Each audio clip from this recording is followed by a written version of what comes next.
ব্যাংককে ডক্টর ইউনূস নরেন্দ্র মোদী বৈঠক অনুষ্ঠিত। শেখ হাসিনাকে ফেরত দেওয়ার দাবি, তিস্তার সংকট নিয়ে আলোচনা।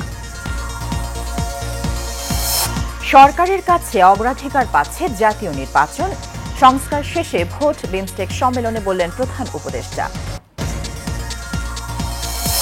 নির্বাচনে ৩০০ আসনে প্রার্থী দেবে এনসিপি, জানালেন সার্জিস আলম। জুলাই চেতনা ধারণ করে এগিয়ে যাওয়ার প্রত্যয়। এবং ঈদের দীর্ঘ ছুটি কাটিয়ে রাজধানীতে ফিরতে শুরু করেছেন কর্মজীবী মানুষ, যাওয়া আসার স্বস্তিতে খুশি সাধারণ যাত্রীরা।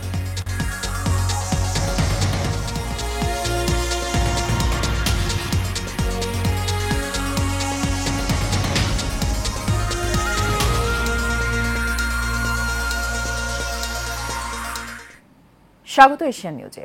দর্শক ও সংবাদ জুড়ে সাথে আছি সুবর্ণা গোলন্দাজ। শুনছিলেন বিআরবি কেবল ইন্ডাস্ট্রিজ লিমিটেড সংবাদ শিরোনাম।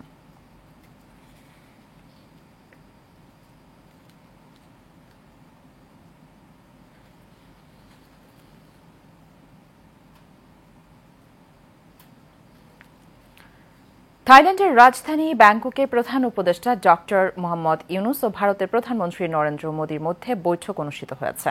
বিমস্টেক শীর্ষ সম্মেলনের ফাঁকে আলোচনায় বসেন দুই নেতা। প্রধান উপদেষ্টার প্রেস সচিব শফিকুল আলম জানিয়েছেন, ডক্টর মোহাম্মদ ইউনূস ও নরেন্দ্র মোদীর বৈঠক খুবই গঠনমূলক ও ফলপ্রসূ হয়েছে। বৈঠকে বিভিন্ন ইস্যু নিয়ে আলোচনা হয়। এর মধ্যে রয়েছে সীমান্ত হত্যা এবং তিস্তার সমস্যা। তিনি আরও জানান, শেখ হাসিনাকে ফিরিয়ে আনার ব্যাপারেও আলোচনা হয়েছে। ভারতে বসে তিনি যেসব উস্কানিমূলক বক্তব্য দিচ্ছেন সে বিষয়েও কথা হয়েছে। গত ৫ আগস্ট ছাত্র জনতার অভ্যুত্থানের পর ঢাকা দিল্লি সম্পর্ক টানাপোড়েনের মধ্য দিয়ে যাচ্ছে। এমন পরিস্থিতিতে আজ প্রথমবারের মতো ডক্টর ইউনূস ও নরেন্দ্র মোদী আলোচনায় বসলেন।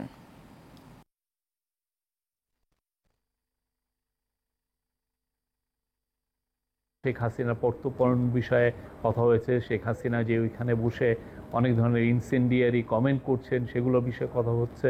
তারপরে বর্ডার কিলিং নিয়ে কথা হয়েছে। আমাদের দুই দেশের মধ্যে যে গাঞ্জেস ওয়াটার ট্রিটিটা আপনি জানেন যে নতুন করে এটার এক্সপায়ার হয়েছে, নতুন করে ট্রিটিটা হওয়ার আবার কথা হচ্ছে, এবং তিস্তা ওয়াটার, এগুলো সবগুলো নিয়েই কথাবার্তা হয়েছে। আমি বলবো যে মিটিংটা খুবই কনস্ট্রাকটিভ, প্রোডাক্টিভ এবং ফ্রুটফুল হয়েছে। প্রধান উপদেষ্টা অধ্যাপক ডক্টর মোহাম্মদ ইউনূস বলেছেন, প্রয়োজনীয় সংস্কার শেষে অবাধ, সুষ্ঠু ও অংশগ্রহণমূলক নির্বাচন আয়োজন করাই অন্তর্বর্তী সরকারের প্রধান লক্ষ্য। থাইল্যান্ডের রাজধানী ব্যাংককে ৬ষ্ঠ বিমস্টেক সম্মেলনে দেয়া বক্তব্যে তিনি এসব কথা বলেন। প্রধান উপদেষ্টা আরও বলেন, বর্তমান সরকার দেশের প্রতিটি নাগরিকের সাংবিধানিক অধিকার নিশ্চিত এবং সমুন্নত রাখতে, বিশেষ করে নারী, জাতিগত ও ধর্মীয় সংখ্যালঘুদের অধিকার সংরক্ষণের ক্ষেত্রে দৃঢ় প্রতিজ্ঞ। লিখিত বক্তব্যে প্রধান উপদেষ্টা ডক্টর ইউনূস আরও বলেন, অর্থনৈতিক স্থিতিশীলতা পুনরুদ্ধার এবং টেকসই প্রবৃদ্ধির জন্য সুদূর প্রসারী সংস্কার বাস্তবায়নে অন্তর্বর্তী সরকার দৃঢ় প্রতিজ্ঞ। সুশাসন, দুর্নীতি দমন এবং অর্থনীতির প্রতিটি ক্ষেত্রে শৃঙ্খলা ফিরিয়ে আনতে সরকার প্রতিশ্রুতিবদ্ধ।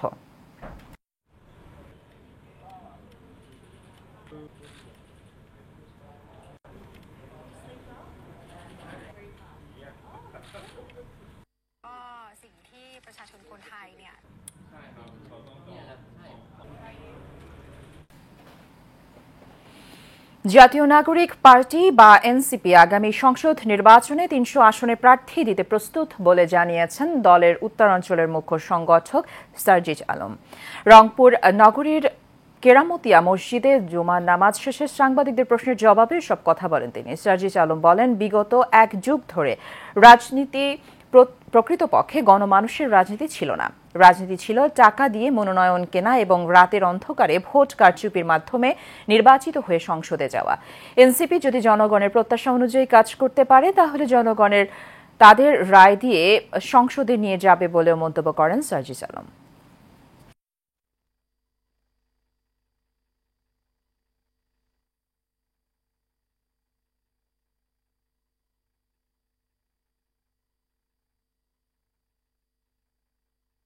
আমরা যদি জনগণের জন্য কাজ করতে পারি তাহলে জনগণই আমাদেরকে তাদের রায় দিয়ে সংসদে নিয়ে যাবে।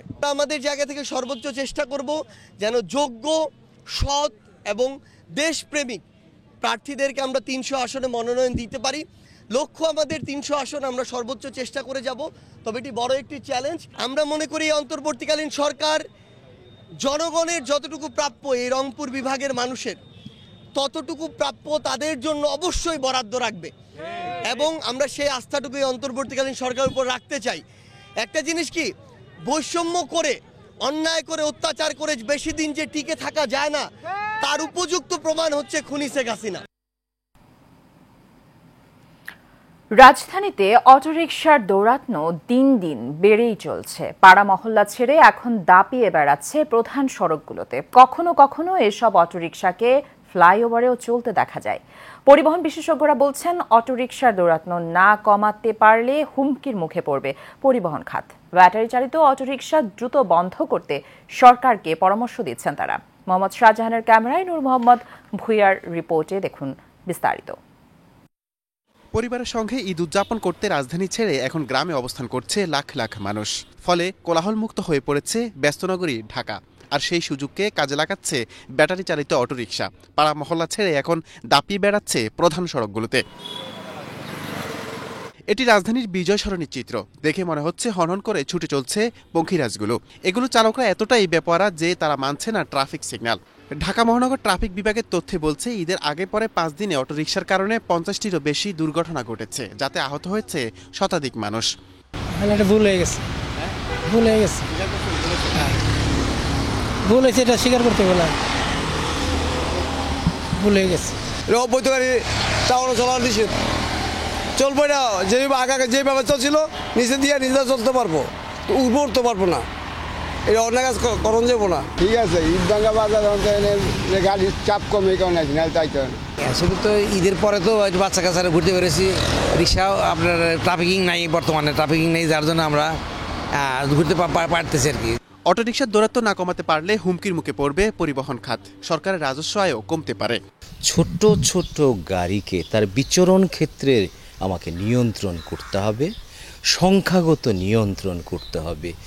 এই অনিয়ন্ত্রিতভাবে যদি চলে, হয়তো জব ক্রিয়েশন হবে, তারা অনেক কথা বলতে পারবে, কিন্তু এটা দিয়ে আমরা অন্য মাত্রায়, অর্থনীতির অন্য মাত্রায় আমরা যেতে পারবো না, এবং জনগণ যে পরিষেবাটা পায় সড়কের মধ্যে, গণপরিবহন ভিত্তিক আমরা তৈরি করতে পারবো না।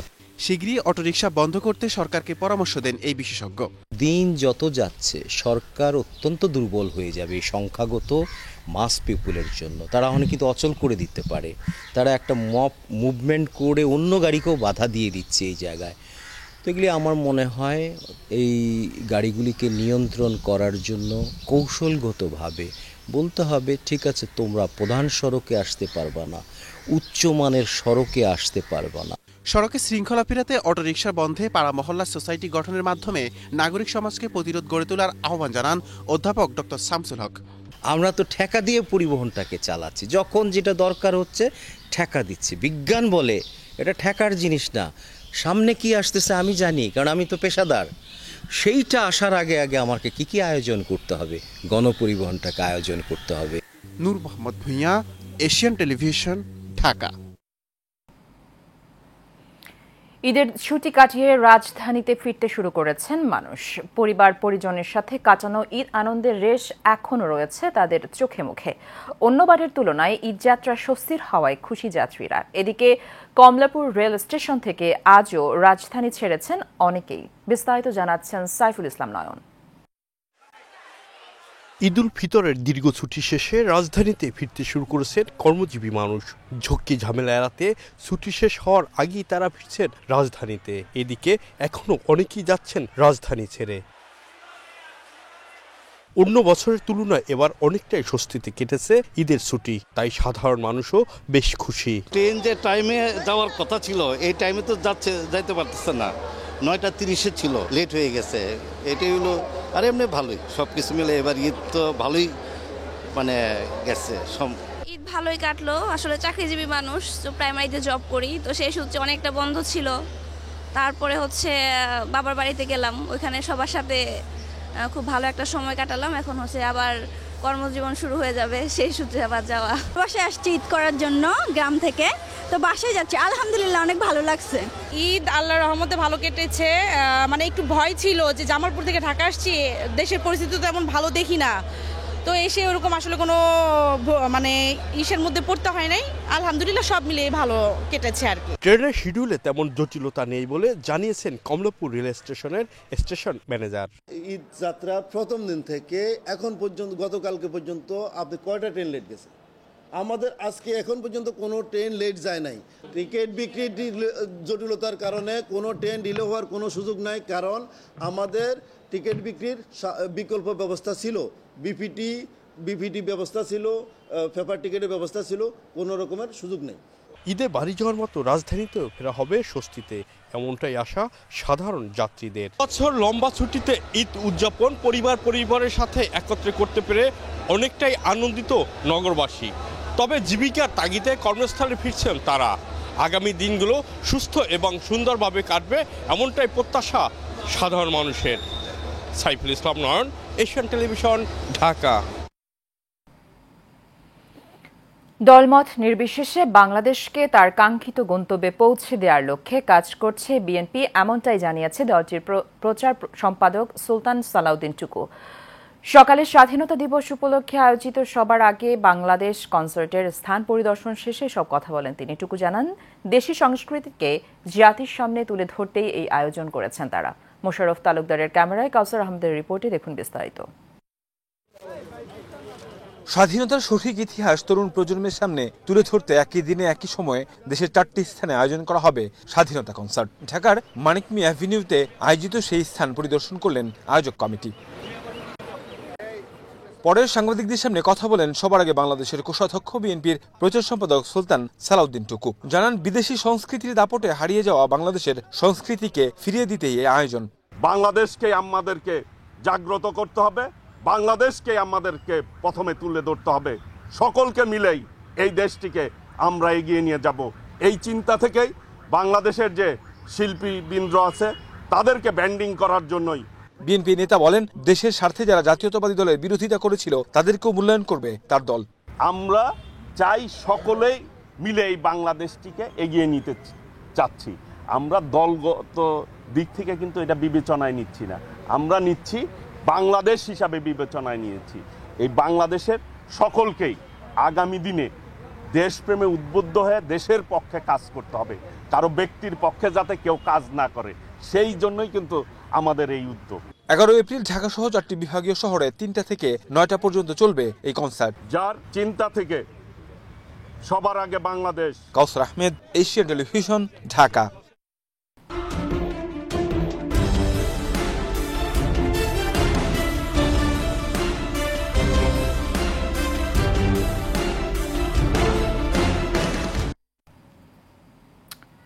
টানা 5 দিন পর সাতক্ষীরার আশাশুনি উপজেলার আনুলিয়া ইউনিয়নের খোলপেটুয়া নদীর ভাঙন কবলিত বেড়িবাঁধের পাশে জিও টিউবের মাধ্যমে বিকল্প রিং বাঁধ দিয়ে অবশেষে লোকালয়ে পানি প্রবেশ বন্ধ করা হয়েছে।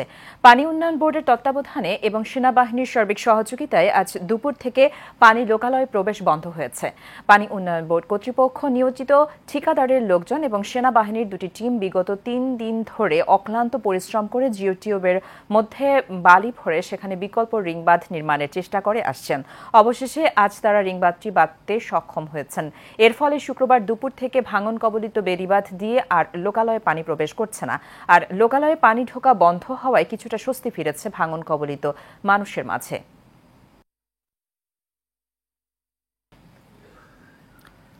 রাজধানীর মাংসের বাজারে স্বস্তি থাকলেও বাড়তি দরে বিক্রি হচ্ছে সবজি, মাছ। দাম বেশির জন্য সরবরাহ সংকটের অজুহাত দেখাচ্ছেন ব্যবসায়ীরা।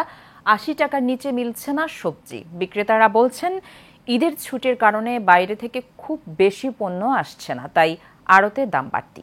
এই কারণে খুচরা বাজারে কিছুটা দাম বেড়েছে, তবে সামনের সপ্তাহে দাম কমার সম্ভাবনা রয়েছে। এদিকে প্রতি কেজি দেশি পেঁয়াজ 40 থেকে 45 টাকা বিক্রি হচ্ছে। কমেছে আদা রসুনের দাম। নতুন রসুন 80 থেকে 100 টাকা ও আদা 150 থেকে 200 টাকা কেজিতে বিক্রি হচ্ছে। তবে বাড়তি রয়েছে আমদানি করা আদা রসুনের দাম। এবারে চট্টগ্রাম সংবাদ।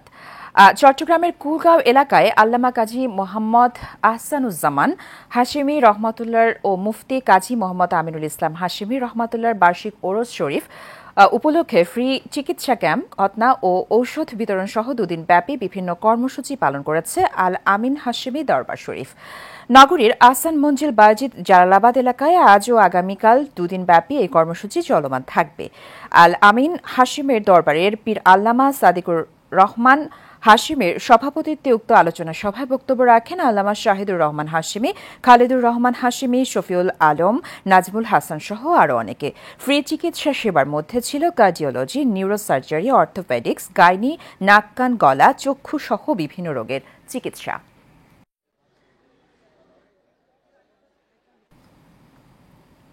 শেষ করব এশিয়ান নিউজ। তার আগে বিআরবি কেবল ইন্ডাস্ট্রিজ লিমিটেড সংবাদ শিরোনামগুলো জানিয়ে দেব একবার।